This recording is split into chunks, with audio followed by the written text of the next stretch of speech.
Welcome back to Recruiting You. And I know things look a little bit different. Not a black shirt, and I've got a hat on, but no worries, folks. I am getting a haircut really, really soon, fingers crossed. But I'm excited to have, frankly, two of my favorite people on. And no, I don't think I say this to everybody. I hope not. But either way, Todd, Kelsey, excited to have you on. I'm excited for introductions and to really dive into the topic that I think is going to be relevant for all of us listening to this. But as you all know, before we dive into all that, we like to start these things off with a really dumb, irrelevant fun fact. So I'm not sure if you're aware, but in 1992, there was a ship, a cargo ship, that was carrying around 28,000 rubber duckies, fell overboard, and they're still out lost at sea somewhere. So it's supposed to come from Hong Kong to the US, and people are still finding them today. Look it up if you don't believe me. I did about 2 minutes worth of Google search of dumb fun facts that I can share. So don't quote me if things are wrong, but this is all about your content and the things you want to share. So turning it over to you, introductions, give us a little background into who you are, what you do, and something that you feel like your colleagues wouldn't necessarily know about you right off the bat. Awesome. Well, I know Todd and I are both excited to be here, so thanks for having us, Rashad.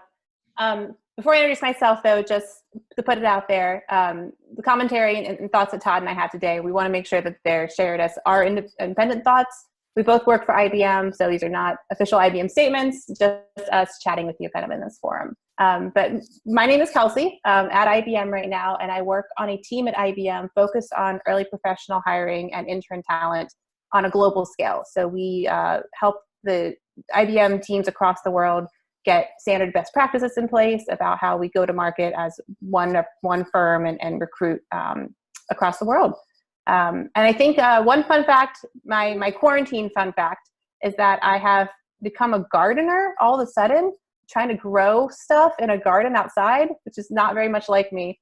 But I have some tomato plants and some peppers. So yeah, try to be a gardener. Nice. Well, once again, thanks again. My name's Todd Good. I actually lead a digital recruitment team, so kind of right on topic of what we're discussing here today. So I manage a team of 4 digital recruiters and focus on diversity and exploring ways to reach out to students that we're not able to have physical contact with your typical campus recruitment. So I've been with IBM for about 8 years, was in campus recruitment prior to this specific role. So I have a good background of early professional hiring as a whole. Fun fact. I wasn't going to share this one, but I'll share this one. Do it. Now you have to. Yeah, so one thing probably not a lot of colleagues or friends know, I met my wife on an internet site. So kind of right on topic where we're at. I guess I was recruiting on the personal side previously to the professional side. So yeah, I guess I'll share that fun fact. There you go. Thanks for being vulnerable. We like that. Yeah, I thought, Kelsey, you had a good one, but I think Todd might have. That beat it, yeah. He's a digital recruiter through and through. Yeah, I guess professional and personal. There you go. So, I mean, with that being said, let's get into it, right? Where, we like to be short and sweet. So playing this fictitious scenario, and I've got a literal hat on, but putting on this hypothetical hat that I'm a campus recruiter for a company. And my boss has come to me saying, hey, Rashad, I don't know what universities are going to do this summer, but I'm still going to need to hire students. So what you are going to be responsible for is coming up with a campus recruiting digital strategy. I said yes. On the inside, I was freaking out. I had no idea what that meant. I'd heard of it before, but I'm really hoping for you two to kind of give me that A to Z game plan on what I need to do, how I need to start, and some of the numbers that I need to put out there in order to ensure that it is a successful project when we move to a digital strategy. So whoever wants to lead it, I kind of want this to be open forum, but handing it over to the experts here. Yeah, I can go ahead and take this, and I could probably speak for hours about this because it is a topic that you can really deep dive. I'll go more high level, and of course we can always dive in a little bit further. So this was kind of the approach of where we were at probably 18 months, 24 months ago. So before this whole pandemic happened, this is something that we were on the forefront as far as looking into, as far as more of a virtual or digital recruitment, called both things, as far as that's concerned. So yeah, what we were exploring was, how do we reach more candidates without having to spend more money? Because of course, budget's limited, resources are limited as well. You only have so much staff as well. So that was some of our overall approach. But if you are building over a digital or virtual recruitment strategy, I'd say the first thing to look at is this going to be a full-time strategy? Is it guns blazing, just you're going to have a full-on digital approach, or is it going to be a hybrid approach? With this pandemic, I don't think anybody knows that yet, how campuses are going to go back, how you're going to send your campus recruitment. You're dependent on the state, the school, and also your own company, whether they're going to let their employees travel. I know a lot of employees do have restrictions as far as going to be travel or large event sizes, so on and so forth. So you're really going to have a lot of different hurdles to overcome with the campus recruitment strategy. But that's probably your first thing to look at. When we were building up, we were going 18 months ago. This upcoming year probably will change some up, but 18 months ago, we were going to go that hybrid approach. We still had a campus recruitment team, but it was my goal to build a virtual recruitment team as well. So working hand in hand with each other, but they're two separate teams. Yeah, I think, Todd, to piggyback off that, we've had the luxury, to your point, of like being able to slowly ramp up to digital. We've been working on it for a while. So we were, years back, we were only campus. Digital wasn't even a word we understood. And I think digital's come in, and now it's almost switched. It's more digital, less campus. But we started that off early on by kind of evaluating all the schools we go to and putting them into kind of buckets or tiers based on how we would interact with those schools. So there were schools early on that emerged as like great schools for digital sourcing. They had the right mix of students, the career centers had the right technology, and the students had a good footprint digitally. But I think now, Todd, and the team, the work your team has done has shown that you could do this anywhere. It's not just certain schools. But yeah, having that phased stepping stone to get to a full digital methodology was helpful. I can't imagine trying to go all in right at once. I think a lot of companies are probably up against that right now. So it can be done. I think we were fortunate, though, to be able to gradually get there. Exactly. And so once you figure out what the approach is that you're wanting to accomplish, then you're starting to set what goals you're looking to accomplish. I mean, when we were building out the team, like Kelsey alluded to, we had the luxury to build up a team, but some of our goals were increase the high touch points with candidates. Yep. A lot of times with a physical campus event like a career fair, you have 5 minutes tops talking to candidates face to face. Where with a digital approach, you can spend a lot more time because, for instance, my digital team that's built up, they are completely virtual recruitment. They're not going physically to any campuses. So they're able to build that rapport with candidates. They can get on the phone with candidates. They can do video chats with candidates, so on and so forth. So you're building a lot more of that relationship with the candidates, where campus recruitment, you don't always have the time, because not only you have short time periods face to face, you're in airports traveling, and you're all over the place. So you don't have that time that you can really spend to nurture those candidates where you can on the virtual approach. Some of the other goals were decrease spend. We wanted to become a little bit more campus agnostic, decrease travel spend. Travel spend's huge. If you have a limited amount of resources as far as a campus team, they're bouncing from one side to the other of the country. That costs a lot of money for a half an hour info session. The spend that you're spending more on travel than you are on the ROI, what you actually get with candidates a lot of the time. I mentioned the high increase of the high quality candidates. That's a huge thing for us. We also wanted to increase our diversity slates as well. I think every company has diversity initiatives. We're no different. When you are doing digital or virtual recruitment, you can spend a lot more time to figure out the type of candidates that you're going after. So those more high quality candidates, where career fair, you're dependent on who approaches you. With virtual recruitment, you can figure out who you want to approach. So and even in that hybrid model, even if it's 100% virtual, or if it's just sourcing for a physical event, but using your virtual tools, you can invite the candidates that you want to come to your actual events. So 100% of the candidates you're talking to are value. You already kind of done that pre-screening factor, where like a career fair, you have no clue who's approaching you. It's kind of going in blindly and hope and you have a very small percentage of the people that may qualify for your overall events. Yep. And then overall, our last goal is probably the overall candidate experience, which I think I alluded to a little bit more. But yeah, when you have short touch points on a physical approach, that's your one-time kind of first impression, whether it went well or not, depending on the type of day you're having. There's a lot of different plays into that. Did you communicate your job well? Like in 5 minutes, a large company like we work for, how do you express every job that we're hiring for? Mm-hmm. It's very difficult. Like I could look at your resume, it says one thing, but you may be great for another position. If I would have talked to you, your soft skills, so on and so forth. You could be in IT technology, but your soft skills really are better suited for like IT sales. I wouldn't have got to know that over a period of time, but in a short time frame, I really wasn't able to do that. Where on the digital side, you can really figure out what a candidate's looking for, so on and so forth. So I'd say really setting what your goals to accomplish in a virtual recruitment platform is definitely going to be huge. And then you're kind of building down. I don't know if you want to touch more about the goals, Kelsey, before I go into the approach. Yeah. I think just to weave together one thing you said, and it just kind of pulling some of those points in, I think your team has seen a lot of success on that diversity recruiting because of the high touch approach you're able to have and because of the candidate experience you can provide digitally, right? I think you learn with sometimes the diversity candidates, it might require getting that relationship built and knowing the company and trusting the company.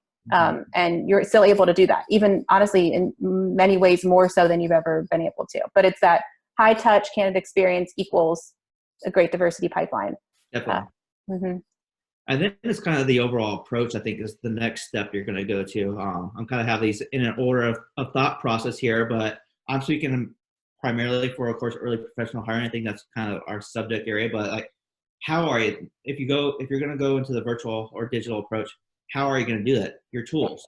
You have to have some way to source candidates, contact candidates, so on and so forth. So a lot of companies have some tools that they may or may not use, whether not promoting any specific companies whatsoever, whether it's LinkedIn Recruiter or Handshake is a huge job board at certain schools, or Simplicity is another job board at other schools, or whatever the case. And there's a lot of other tools out there. Yeah. There's tools coming up daily there really are, depending on the types of jobs you're hiring for, what you're trying to accomplish, so on and so forth. And you could spend days and days and days on demos of all kinds of different tools. It all depends on, and of course, what your budget pertains. So that's a key factor, because if you don't have the tools in your tool belt, you're never going to accomplish your goal. So that's something huge to really research and continuously evolve what tools you're using.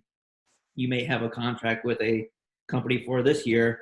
Well, it's just not accomplishing what you're trying to accomplish. So you always constantly, and I know I spend time at, part of my job is also kind of our tools or vendor manager as well. I'm constantly sitting on demos to kind of explore what we can do.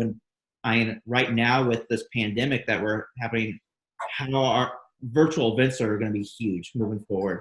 So I'm spending more and more time not on the sourcing tools like I used to. It's more on the event type tools of one-on-one chats or virtual chats, or how do you host larger virtual career fairs for a company, or whatever the case may be, and seeing what tools are going to be more efficient to host virtual events as we move forward. Because if we can't do face-to-face like campus recruitment has done in the past, and everything is going to be computer, you're going to be dependent on how you can approach and what tools.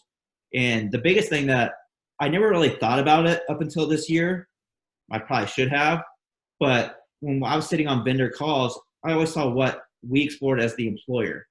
Now we're asking more, give us the candidate view, because that's huge. What's the candidate experience side? And that's not something I always looked at previously, but it came up a couple months ago. I'm like, can we get a demo of the candidate side? And that's huge. And because that's going to be your approach. It really is going to be the way that you attract the candidates. If they have a horrible experience signing onto the tool or multiple hoops to jump through, why would they do it? It's not valuable to them. So the approach is definitely going to be huge. And then it's kind of, I'll go two other topics and I'll kind of turn it over here. Team setup. So I know you mentioned on the initial question, you're a campus recruiter and your boss came to you, so on and so forth. For instance, our current team setup for us, due to being a little bit larger company, so we have the luxury to do this. We do have a campus team that primarily has what we call our primary schools, that they have feet on the ground. And then we have a virtual recruitment team, which we basically, every school we don't have feet on the ground, they can basically approach. So I mean, depending on the number of tools, you can reach hundreds and hundreds and hundreds and hundreds of schools, which is thousands and millions of students that you can actually approach. So the virtual team has no limit to who they can actually approach. It's just limit of who's on the internet, their profiles, so on and so forth. And then tracking the candidates is your last thing. And this is one you can go hours and hours and hours into. And it's something I really was huge about this past year, working with Kelsey specifically, as well as tracking your input sources, depending on the tools you have internally, whether your CRM, your ATS, whatever they can track. But you want to know where your candidates are coming from, especially from a virtual approach, because and even on a campus approach, you're spending all this money no matter where you're spending it as a company. And you have to be able to track your ROI. Where are your candidates coming from? If they're coming from these digital approaches or these digital outreaches, or it could be, what tools have been valuable? And that's where we started tracking that. And we're able to see, okay, well, this tool's not netting what we want it to. Why would we re-sign the contract with that tool? Or this tool's netting 95% of our overall candidates. Of course, we're going to renew with them. We'll probably expand that partnership as well. So being able to track your input sources, whether it's campus, your diversity conferences, your specific tools, and be able to track that ROI of where you're getting the quality and the value of candidates and all your hires is key in any campus approach. And I think more and more companies are doing that, but it's been more valuable for us this year. And we're able to track our invested sources as well. Like we said, we're spending money on a lot of these tools, so forth. So we're like, okay, we have this amount of here. You're able to prioritize different candidates in certain different ways, depending on your sources, so on and so forth. So I think that's another huge factor as you build up a virtual approach, to be able to know where your students are coming from. Are they just stumbling across your careers website, or are you doing the effort to drive those candidates in? So I'd say that those are the biggest topics as far as virtual recruitment. One last thing as far as your engagement strategy. Sorry, I put some notes before this call. Just wrote down. I just looked over the engagement with virtual. Got some follow-ups. If you can see it in the studio, it's glitching right now, but it's a page and a half. So keep going. This is good stuff. I'm literally taking notes. You're always good with notes. I'd say the last thing with virtual recruitment, I think this is where this year is going to be a lot different than a lot, because some virtual recruitment strategies, like I've mentioned early on, where just send a message to candidate, apply for X job. That's not going to, and hopefully maybe meet them on campus. That's not going to happen this year. Or it's going to be very limited as far as being able to meet them on campus. So what are you doing as far as your engagement strategy sitting behind a computer? Because that's going to be your first touch point with those candidates. Messaging. But one thing that we started incorporating on the virtual side, and I think the campus side is definitely going to have to incorporate a lot more, is virtual education sessions. So inviting them to webinars, to here's a LinkedIn profile, how to build up your LinkedIn profile. Here's a resume roast, which I thought is a cool idea. Our Canadian team actually established that. We stole it from them and brought it into a virtual aspect last year. We've had like HBCU kickoff calls and like different topic areas, empowering women in technology. So more of a fireside chat. So some are smaller, some are larger in approach, but having more webinar-based approaches for candidates and having it like a monthly cycle, almost like touch points. And then, like I said, education as well. So how do you pass assessments if your company has assessments, or how to ace an interview, like different types like that. You're going to have some of those virtual approaches, whether it's pre-recorded video that you can send to candidates, or if it's actual Q&A or panel type discussions, whatever the case may be.